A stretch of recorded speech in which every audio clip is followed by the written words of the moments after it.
Okay guys, check this out. No spark. No spark.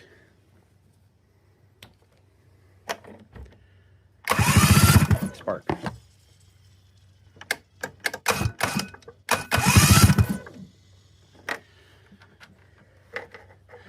That's weird how it doesn't come off on camera very well, but perfect spark. So, kill switch is broken. So that's good. Good thing to know. But we have spark, we have compression, and just in the middle of the project, putting everything back in, and catch the whole video on YouTube soon.